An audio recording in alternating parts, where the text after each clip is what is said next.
Hey everybody, it's Keith Saarloos, and it's 10 o'clock on a Saturday morning, so it is chopping it up on 105.9 Crazy Country, where we sit down and talk to someone in our community, someone we love, someone with a great story to tell. And we couldn't get any of those people, so we had Johnny Hogan come in today. Hi, Johnny. How you doing? I'm doing well. How are you? See, it already started. See, you're already having fun. This is great, right? It's great. So if you have spent any time in the San Ynez Valley and you are lucky enough to play the ranch course over at the Alisal, you have almost definitely run into Johnny Hogan at one point, because, tell me if I'm wrong here, do you hold the course record at the ranch course in the San Ynez Valley? I do. You do? Okay. And what is the score? Hey, by the way, you got to talk more than this, you know? I hold the record at the Alisal Ranch, and I shot a 60, which is 12 under par. 12. And how old were you when you shot that? I was 28. 28. So you hold the course record, and that course, and one of the things, and let's talk about that, because it's like, I think few things that people don't know about the Alisal Ranch course that is pretty significant. So number one, it is in the top 50 historical courses in the United States. Is that correct? It is. So in the scheme of things, when we start talking about Augusta, when we start talking about all of the great courses nationwide, the Alisal Ranch, our little course here, is in the top 50 of historic courses. I would say it's definitely in the top 100. It's a Billy Bell design, so a lot of his courses are very, very high ranked, particularly with they lay the groundwork of just a good golf course. They've got the slopes, they've got the ridges, they've got the bunkers, we have the creeks coming through it. I think it's very underrated, especially with our trees, but we like to keep it that way because we like to keep it just a few of us. Yeah, the ranch course is a really, I think it's a really special place for a few reasons. One, it's that the people who know about it, right? And the people who don't. And it's not one of these courses where people have heard a ton, because it remains underground. It remains very, very quiet. And even when you get to play there, you know, there's something really, really special about it. Because what year was the course made? 1956. 56. So the Palmer or the Jackson family have the Alisal. They put in the course. They put that course in before the river course. Is that correct? I believe they did. I know that it was originally designed to bring like tourists up from LA to kind of get the whole ranch vibe experience. Yeah, it was kind of a dude ranch, right? Yeah. And so when they started playing in 1951, which I think is amazing, because I mean it's like 75 years old now, right? Mm-hmm.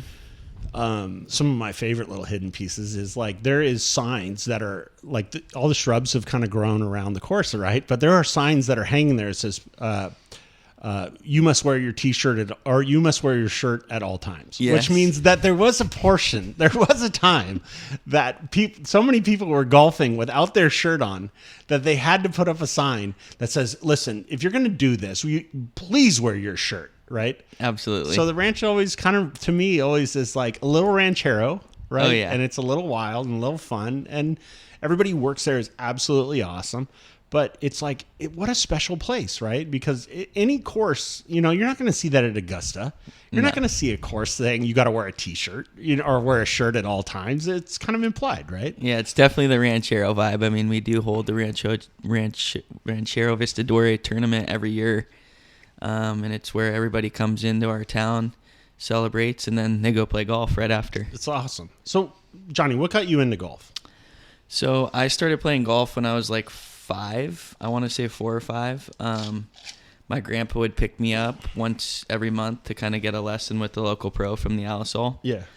And turns out he was a very good player. His name was Jerry Pruce. He was supposed to be the next Jack Nicklaus, and I forget what happened to his career, but he ended up becoming a club pro and taught a bunch of really good players, taught our high school team, led them to some successful things, and I just picked it up and I liked it. I played like every single sport. I always kind of liked golf the most. Mm-hmm. And then I got better and better at it, and I found that it was basically an individual sport. And I like that because it's one of those sports where you can shoot a score, and if you shoot the score, you play. And if, you know, there's no ifs, ands, or buts, there's no coach's picks, there's none of that. So it's kind of like if you bring your game and you play well, you're going to play. Mm-hmm. So you started at a young age going out to that. Were you playing at the ranch mostly? I started kind of just getting lessons at the river first. Yeah. And then once I got better, my grandpa always wanted to be a member at the ranch. He was actually a member at the Valley Club in Montecito before he moved up to the Valley. And we just kind of moved over there. The greens were better. The people were, kind of more his style. And he started playing in some of the roundups and some of the games and meeting people. And then I just kind of fell in love and kind of just fell in love with the course. So tell me some of this. I need to hear some stories, right? So let's get into that. It's like, what are some of the stories that jump out to you about the people that have been playing there? Some funny ones, whatever. Some of the little secrets of this place. We're going to go broad with this one. Literally, nobody's here. It's just me and you. So it's like, let's hear some stories. What do you got? Okay, let's see. Well, growing up there, it's kind of a family. It's a family course, Sure. We've all kind of become family one way or another. Once you're there for long enough, you kind of become part of the family. And I grew up with Johnny Heno and Kristen Heno and Parker Colvin and AJ Aronovich, and we would basically just play golf all day, the whole summer. Get there at 7 or 8, have breakfast. I mean, still some of the employees from when I was like 7 years old still work there to this day. Which is awesome. It's crazy. So, I mean, but one of our favorite things to do was we would get avocado toast before we'd go play golf. And then we would always play for a milkshake because those are just delicious. Sure. But, there's just tons of stories. One of my favorites is if you've ever played the 16th hole at the Alisal, that hill's very sloped off the tee box. Absolutely. One of our favorite views. And when we were little... Very iconic. Very. Think about it now every time. So when we were little, what we'd do is we'd get frozen ice blocks. Yeah.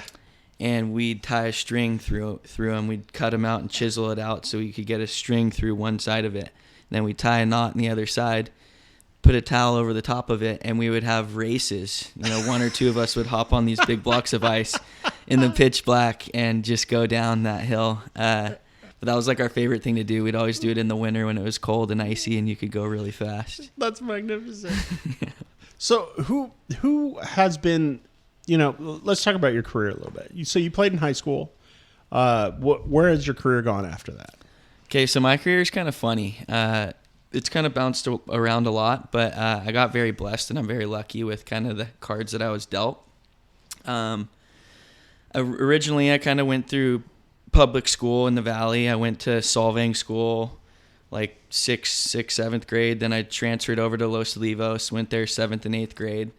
Played basketball there, played a bunch of sports, loved every school I went to in the Valley I loved. And then come like freshman year, my grandpa's like, hey, I'm going to send you to Dunn. And I was not thrilled about it at the time because all my friends were going to San Ynez, and it was very difficult for me to understand. But as time went on, I understood that I wasn't as much of a scholar as I could have been. Mm-hmm. And I was very thrilled to go there. I went there my freshman through junior year, and I struggled with my grades. I couldn't really get a good GPA, and I knew I needed that to kind of pursue golf at a higher level. And my grandpa ended up transferring me to San Ynez High School my senior year just to get more competition and, go kind of spend some more time with my friends. And I ended up breaking my wrist 2 weeks before the golf season. I was snowboarding in Mammoth, and I caught an edge my last run of the day. Of course, it's always the last run. Yeah, right? It was really stunk. So then all of my junior golf career, like leading up, all of my stuff I had won and I was ranked in the top 250 my whole like freshman through junior year. Nationally, yeah. Wow, that's amazing. Yeah, and so I could have gotten it a little lower, but I unfortunately derailed that, and then I lost my scholarship, so I was hoping to go to UCSB. I had already played with the coach, and I pretty much was set to go there, and I lost that. I kind of had to restart. I ended up going to Santa Barbara City College starting in like 2013. Mm-hmm. And then I played there my first year. I tried to come back. The doctor told me 3 months with my wrist, and it ended up taking me like a year and a half or maybe more because the impact of the ground requires so much energy. People don't really realize it, Sure. especially at a high level. So Yeah. it's like you're swinging Well, over there's a difference 100. between striking a ball, and actually hitting it, right? Because Exactly. like anybody can put a bat on a ball, and very few people can put it over the fence. Exactly. Right. So, yeah, I mean, technically I was still, swinging 114 miles an hour at that age. So it's like every single time you hit into the ground, it's just causing vibrations back through the shaft into your hands, and I couldn't get it. So my second year, I redshirted. I got stronger, built myself up, and then my third year, I came back, and that was kind of like all or nothing if I was going to end up playing Division I. And somehow I came out and won like the first 4 tournaments in a row. Unbelievable. And I had the lowest scoring average in the state. And then I qualified for the U.S. Amateur, I believe, like a month right after I won those 4 tournaments. And then that's when I started getting calls from all the colleges again. Yeah. And the Long Beach State coach ended up flying out the next, I think I played in the U.S. Amateur like 3 weeks after that. Where was the U.S. Amateur held? It was at Olympia Fields in Chicago. So is that the biggest tournament you ever played in at that point? Yes. I mean, you win that and you play in the Masters. Is it really? Yeah. So the college kid a couple of years ago, what was his name? Bigger guy, ended up playing with Tiger. You know who I'm talking about, though? I do. Okay, so that guy was like Arkansas or something like Yes, that, right? he was. And just not to jump in on your story, but it was like I didn't know that, right? And you just brought it back to the front of my mind where what an opportunity, right? Yeah. If you win that tournament, you're playing in the Masters and you're playing alongside every one of your heroes in your life. And that brought my mind right back to that moment of that kid who was a college kid, living in a dorm room, wins the amateur, right? And then in a couple of weeks after that, the guy is walking Augusta with Tiger Woods, going head to head with his childhood hero. Yeah. I mean, that's what an amazing event, the fact that they would give an amateur like that such a huge platform. And dude, so how'd you do in that tournament? I did very well. I was nervous. I'm not going to lie. Sure. I had the coach following me every single shot, every hole. Yeah, you had everything on the line. Yeah, I honestly wish he didn't come to that tournament. I probably would have played better, but Sure. He told me after the first 9, I literally played like the worst 9 holes I had played probably in like 4 years. Yeah. But he told me, he smiled and he gave me a pat on the back and said, "Don't worry, you're getting a full ride. You're the guy we want." Awesome. So I ended up playing better the next Let's 27, go. but I I was behind the 8 ball. So I mean, yeah, that tournament was pretty wild. Like, you fly into the airport, there's Mercedes sprinters waiting for you. They're waiting with your name. Awesome. You're treated like straight tour player. Just royalty. Yeah. Awesome. Okay, so you played in that tournament. You get your full ride, go to Long Beach. And where's Long Beach's home course? We were at El Dorado. El Dorado's a great track. And then our coach got us into Virginia Country Club. Yep, I know it very well. Yep. Which That's is a very course. good club. I love that club. It's the only course I've ever played that has a periscope on it, Yeah. which is actually pretty crazy. I brought Giorgio and Fields there one time, and I had Fields looking through the thing, and Giorgio's telling him where to go. That's great. So from that tournament, you kept pursuing golf. I did. And where has that brought you now? So it's funny how that tournament's kind of like shaped my career. So I realized, winning that tournament, you could play in the biggest tournament of a golfer's dream. Mm-hmm. And I played professional golf right after that. I ended up graduating from Long Beach State. Actually I was an academic all-star my last year there. Well so done, I was proud buddy. of that. Well done. But Look at the big brain on Johnny. Yeah, so I ended up leaving there, and I traveled and kind of followed after Johnny Heno and Parker Colvin. That ended up, they were a little older than me, kind of like older brothers or mentors in a way, and they played professional golf out in South and North Dakota.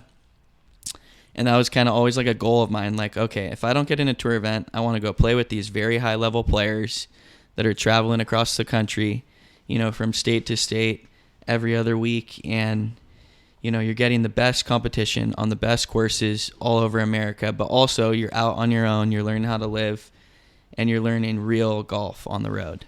So I did that for 2 years. My first year I made like 4 out of 7 cuts, I want to say. And then the next year I made like pretty much the same. Now, is this professional or is this still an amateur? This was pro. So okay. After the U.S. Amateur, I was playing Bryson DeChambeau. I don't know if you ever heard that name. He won that tournament. I might have heard about that guy. Okay. Yeah. But, I played with, who else was in that one? Maverick McNeely, Colin Morikawa, Justin Thomas, Jon Rahm. A lot of big names were there. So it was like, okay, now I know I've always been top 250 my whole life. Now I'm starting to play with the top 250. Yeah. And it wasn't just kind of by chance. Like, getting into those events, only 3 players get through out of 120, and it only comes through once a year. Mm-hmm. So it's very similar to the U.S. Open qualifier, but I almost think U.S. Amateur is harder because at the time you had to walk 36 holes in one day. In one day? For your qualifier. No kidding. Okay. Not in a cart, not with with the bag on your back. Bag on your back, yeah. Right. I think actually you could take a caddy, but I always chose kind of walking because I felt like the hardest worker is going to get rewarded if you play well. Totally agree. Yeah. So you went from there, playing pro. What are your goals in golf now? I mean, we can get into a whole side conversation where I want to know like little bits and pieces because it's like, I've been playing golf for a couple of years now, and just the life lessons that golf can teach you, right? It's like, I always call golf is dumb, out of a few different things, because it's like you have to be able to, it is really an allegory for life, right? And it's a fun thing to do, but no one's ever that great at it. Like even like you played at the highest levels and things like that, but you've never shot an 18. No. You know what I mean? It's like what you're going to do at every level is somebody's going to go out there, you're going to hit, you're going to play as well as you possibly can, but you're going to end up in positions that you don't want to be in. And then it's how are you going to react to that negative pressure? And it's like, okay, yep, that didn't go where I wanted. You can either fall apart there or you can rise up and put it where you want to and come back from it. It is an allegory for you're going to go out and do your best, but bad things are going to happen. And what are you going to do when bad things happen? Because that's the difference between a really good golfer and someone who just goes out and plays, right? So for you, what did you think, like, in your young age that you are now, with all of that experience, like what has that game taught you? Oh, that's pretty hard to say just in a couple sentences, but it teaches you just like the game of golf. I always tell people it's like the other 4-letter word we call life.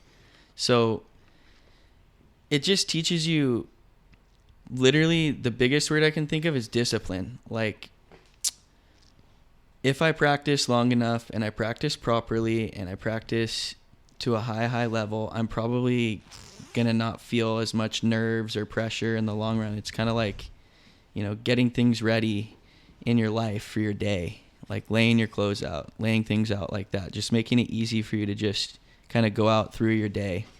But I also think that it's taught me a lot more than just that. It's like, golf is such a cool game in the sense of like just meeting a person like you. I've met so many different varieties of people and different ways of life, and showing kids that aren't as fortunate the game of golf, giving them golf clubs, giving them golf balls, bringing them out to a country club, letting them ride 9 holes with me, those kinds of things. I wasn't as fortunate either growing up, in the sense that, my grandpa brought me and taught me golf, but like I was very lucky, very blessed along the way to get shown the game. And I think that giving it back to other people is so important. And even if they've never played, even if they're 35 handicap and I don't know who they are, I enjoy just giving back the gift of the game, because kind of like you're saying, it teaches you so much more, not only about other people, but about yourself. And actually, with that being said, I've been 100 days without alcohol just to see what it's going to do to my game. Congratulations, man. Yeah.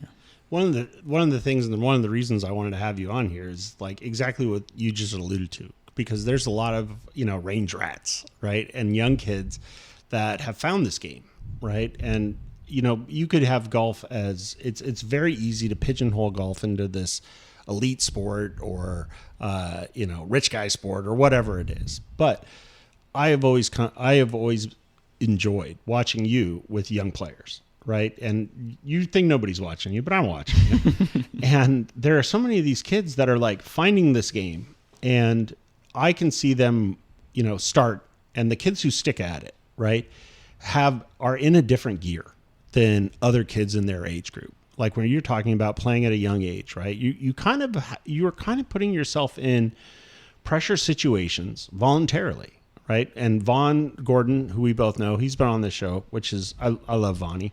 I love him too. I mean, I have never seen a kid work harder. Like I didn't get to watch you, right? I'm going to say that you probably worked harder. I'll give you that. No, one. I wouldn't say that, but I know where he gets it from. Right. That's a great way to put it. I mean, the fact that he'll be out there day, night.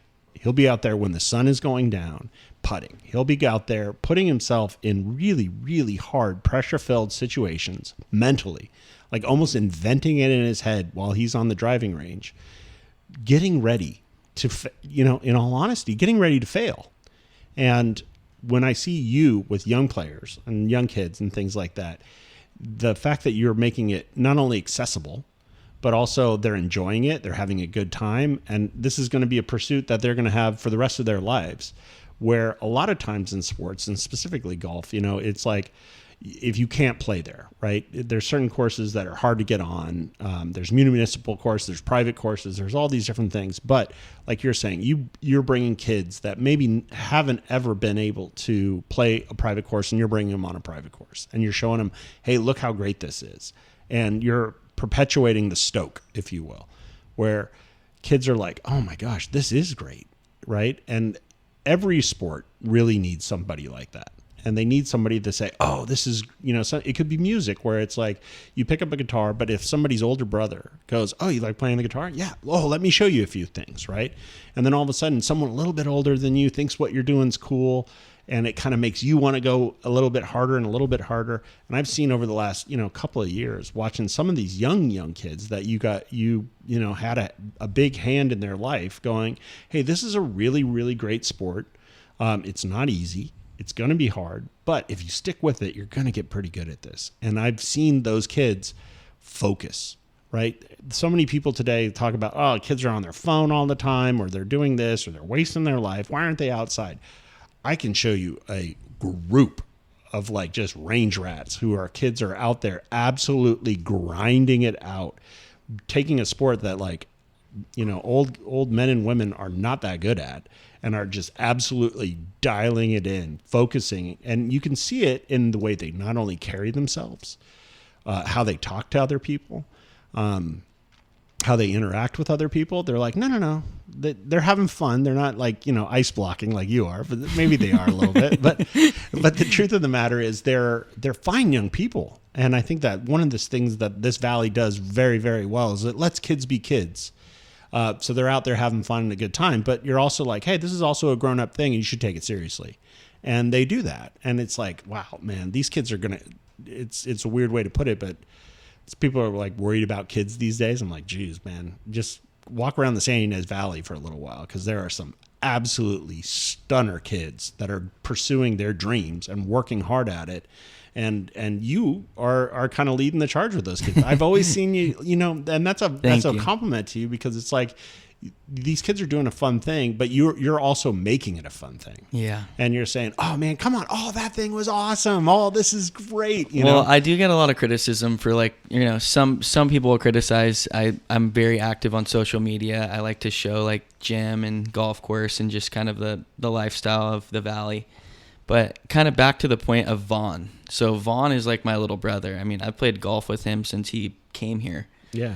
And his coach is basically my older brother, Johnny Hogan. So we've always had him right under our wing. And Vaughn's very special in the sense of he's gotten very, very good insight from both of us. Johnny played at Ohio State Division I. Yeah. I played at Long Beach. Yep. We played with a lot of very, very good players that are, top players in the world now. So we've not only seen what it takes, but we know what it takes. And, we're trying our best to give him every tool and asset and knowledge that we can give him, because we think he can do it simply. Yeah. But kind of back to that point of you talking about him practicing to fail.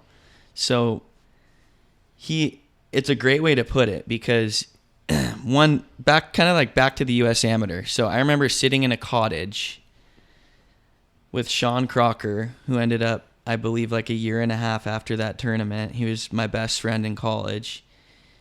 I'd been with him every week, practicing short game, all these things together down in LA. He went to USC when I was at Long Beach, so we would practice with each other every single week. Yeah. And, half of his team ends up going on tour and playing still some of his team's on the tour, but he's playing on the Euro Tour now, and he just loves it out there. He stayed out there, but he's kind of coming back and forth trying to get back to America to play PGA golf. Sorry, I had to get a little bit of water.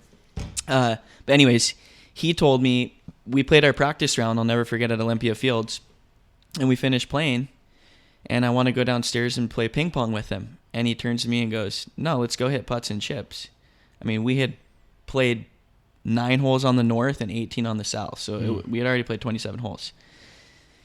I looked at him, I'm like, practice? We got a tournament to play tomorrow. And he goes, it's not about tomorrow. It's about the fact that there's always somebody out there practicing harder than you that wants it harder and more than you. Yeah. Right?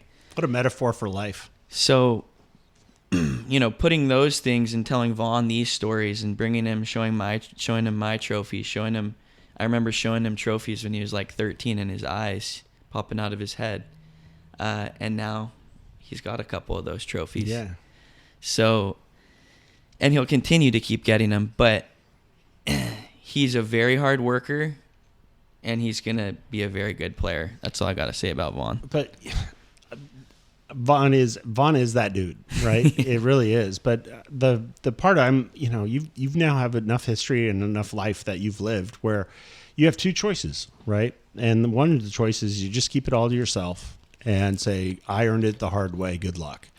And I think one of the great features of not only this valley, but like Heno and you and for young people is a scene, a sport, or whatever is only as good as the people who are inviting the next people in, right? And you guys do such a fantastic job of like not only making it accessible, but sharing your experience, like you were saying, right? That mentorship, right?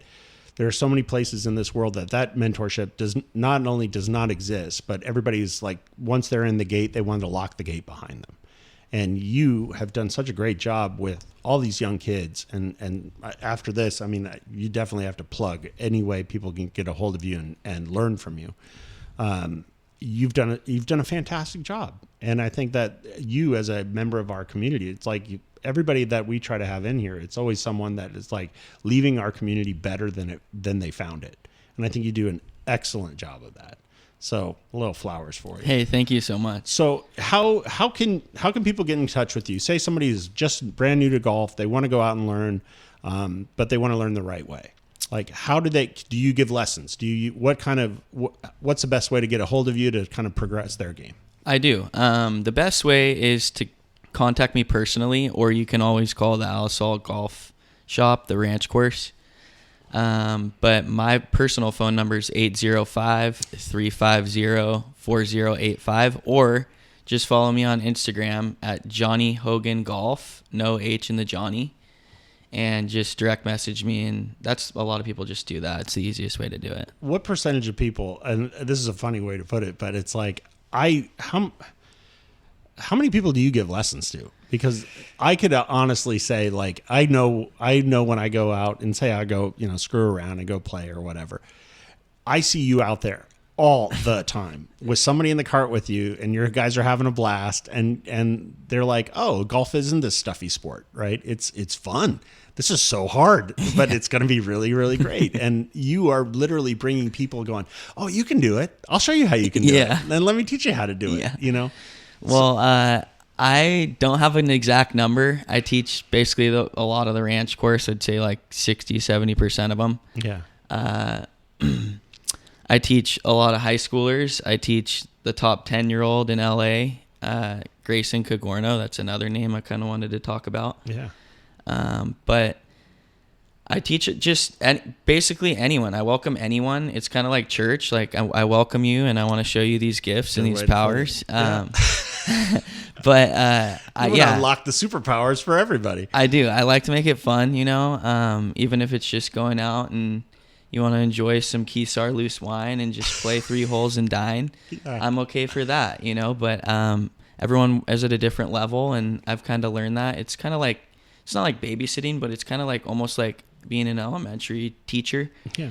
Everyone's different. Everyone's at a different speed. Everyone likes things differently. So the first few lessons, just kind of getting to know people, and then we go from there, and I get closer and kind of get more interpersonal with you. And if you got kids or a family, I'm very personable. So that part's easy, and that part kind of brings a lot of people in.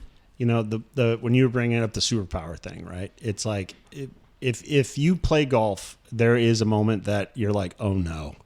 Because for me, it was like that one day where you hit the ball just right. And it was like, I remember the day. Personally, I remember the day where you hit the ball just right, and then it goes through your whole body, and you go like this, oh no, oh no. And you're like, what? You're like, I'm going to do this for the rest of my life. I just know it. Because it's like, I always think like wine and golf are always fun, because nobody says they used to be into golf, and nobody says they used to be into wine, right? Exactly. It's like, once you're like, oh no, this is going to be great. This is just going to consume everything in my life, right? And I am the most reluctant golfer there is. Like, my brother golfed like growing up, and I was always like, why are you wasting your time? This is dumb, right? And we'd go out and play, and I'm like, I'm going to go surf. I'm going to go surfing. That seems like more fun. And then for me, it was like I fell in love with golf because I talked to my brother. I'm like, hey, we should go on a golf trip someday. And he's like, you don't golf? I'm like, I'll start, and then that was it. And I started. And then one day I went out there and just absolutely ripped one and hit it on the screws. And I'm like, oh no. And then the next day you were out there practicing every single day and think about how good you got. I'm still garbage. I'm still garbage. It can come back. No. The part I like is like, number one, it's the most beautiful place in the world to play golf. Like, to bring it all back around, it's like the fact that I wouldn't be a golfer if there wasn't a ranch course, in all honesty. That's what I have found with that place is a few things. One, it is such an unbelievable course to play because it's beautiful. Every place you are, I mean, the valley is gorgeous on its own, but that course, you are on it and everything has a view, and it is absolutely gorgeous year round. You can go out there. Everybody who plays there is super nice. Everybody wants to play with you. Like, I have to say no to people because I want to be by myself and listen to a book, right? And the best is new members when they join and I start to teach them. I'm like, oh, so who do you play with? And they're like, my wife or my husband. I'm like, oh, well, why don't you come out like in a week and I'll let you play with Scott Johnson or somebody somebody that I've never played with. Sure. And just joining people like that, and then next thing you know, I come out a month later and they're on the tee sheet together every month. It's like things like that happen there though. Whereas like in LA, it's like I don't know, or other places, New York, even anywhere. I mean, that's a great way to put it because it's like you can go out and if somebody becomes a member, it's like it's like if you move to the valley and you don't know anybody. It's like, dude, do whatever you can. Get on the ranch course, and you'll have more friends than you know what to do with. Because everybody will be like, hey, man, you want to go? You want to go right now? Let's go. And then you get a text, and it's like, ding, ding, ding. Are you going to play today? And the biggest kept secret in the world, and I hope I'm not ruining this, is if towards the end of the day, like especially during the summer, right? It's like 5 o'clock. Race, if you get over there, you might be the only person on the course. And I have friends that have come up from LA that play at different courses, and they have to enter lotteries to get a tee time somewhere. And they'll come up and they're like, where is everybody? And I'm like, well, it's after 3. There's nobody on this course. It's absolutely open and it's super fun and everybody who works there is great. And it's like, oh my gosh, do we know how special this is? Yeah. And I think number one, the everybody, I mean, from the restaurant to the pro shop to everywhere around there, everybody is so great and so kind and super nice, and welcoming, and it is not normal golf. And I think you have done such a great job with that, where it's like, yeah, we're out here to have fun. And it shared, that little stoke spreads across everybody, because when you are, like you're saying, you taught 60 to 80% of the people that are out there, they're taking it seriously, but they're having a good time. Absolutely. And I think that has a lot to do with you, because if there was a stuffy person and it was, not making it fun, then everybody else is not going to have fun. 100%. So I just want to say, number one, thank you for coming on the show.